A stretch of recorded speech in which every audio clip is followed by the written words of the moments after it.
Savitri, Book 2, the Book of the Traveler of the Worlds, Canto 14, The World Soul, page 293, new stanza.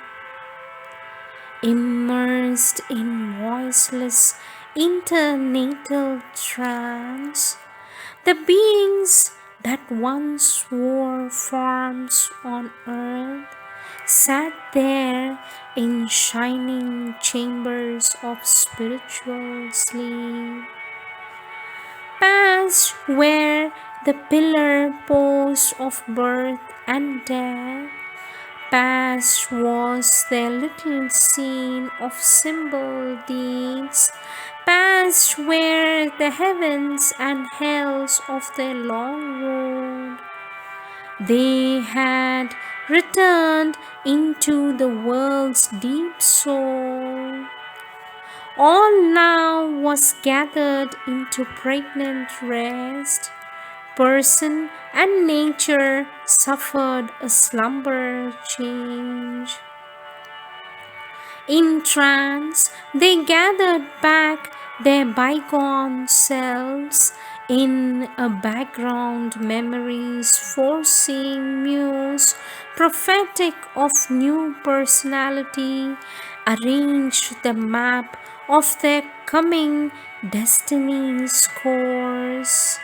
Hires of their past, their futures discoverers, electors of their own self-chosen Lord, they waited for the adventure of new life.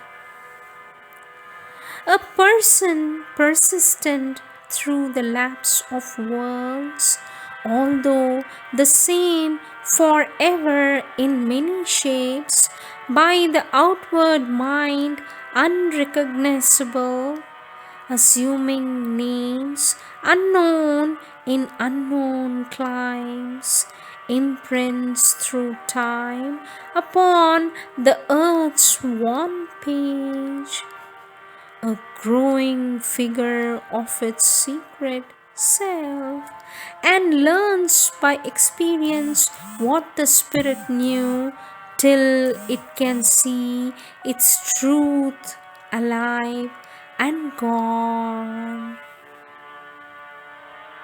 Once more, they must face the problem game of birth, the soul's experiment of joy and grief, and thought and impulse, lighting the blind act, and venture on the roads of circumstance through inner movements and external scenes, traveling to self across the form of things.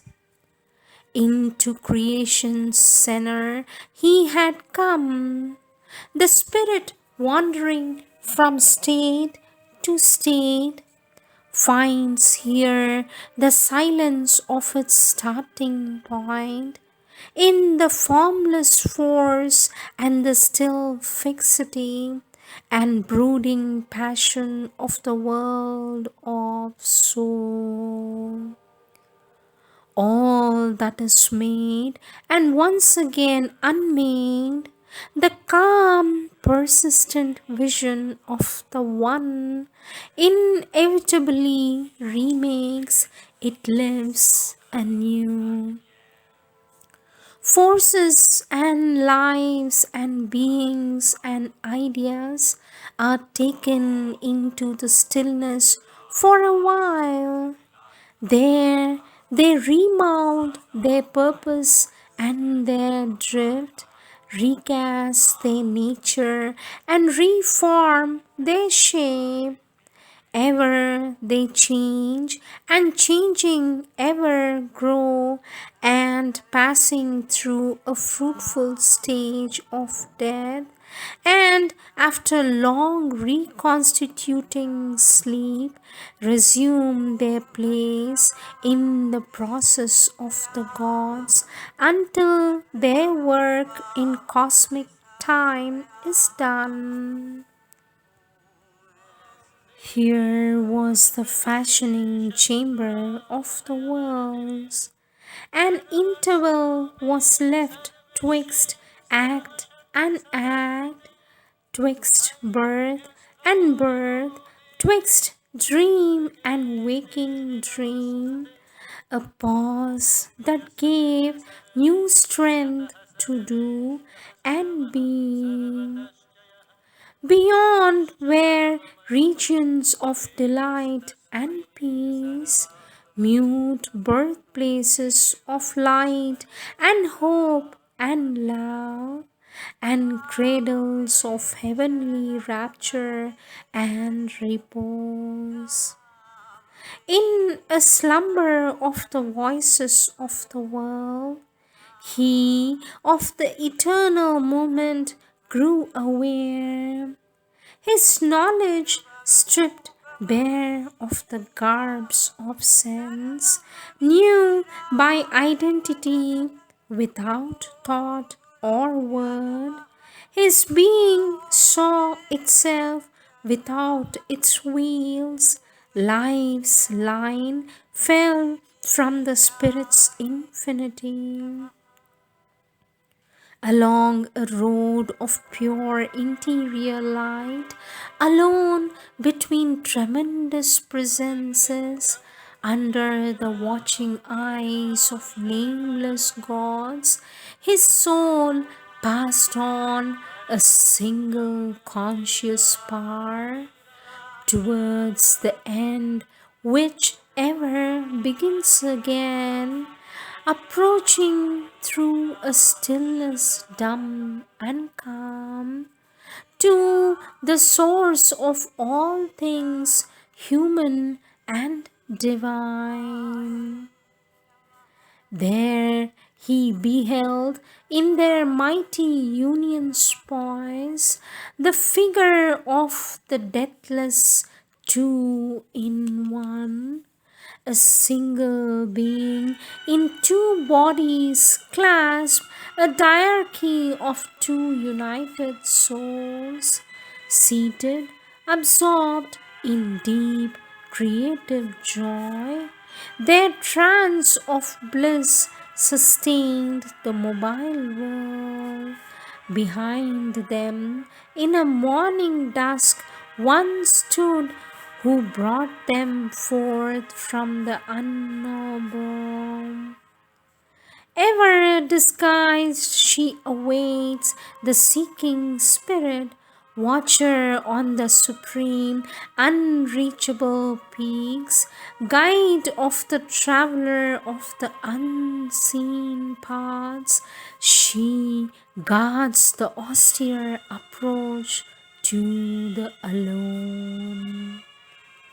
At the beginning of each far spread plain, pervading with her power the cosmic suns, she reigns, inspirer of its multiple works, and thinker of the symbol of its scene. Above them all she stands, supporting all, the sole omnipotent goddess ever we, of whom the world is the inscrutable mask.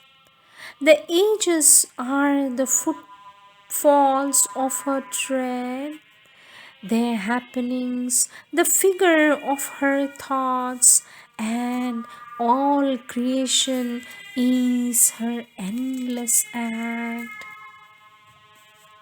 His spirit was made a vessel of her force, mute in the fathomless passion of his will. He outstretched to her his folded hands of prayer.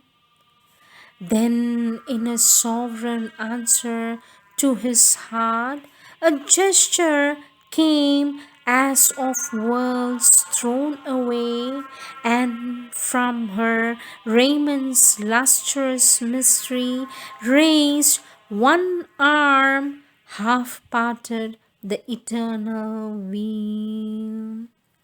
A light appeared still and imperishable, attracted to the large and luminous depths of the ravishing enigma of her eyes. He saw the mystic outline of a face. Overwhelmed by her implacable light and bliss, an atom of her illimitable self, mastered by the honey and lightning of her power, tossed towards the shores of her ocean ecstasy, drunk with a deep, golden spiritual wine, he cast from the rent stillness of his soul a cry of adoration and desire, and the surrender of his boundless mind, and the self giving of his silent heart. He fell down at her feet, unconscious, prone. End of Canto 14.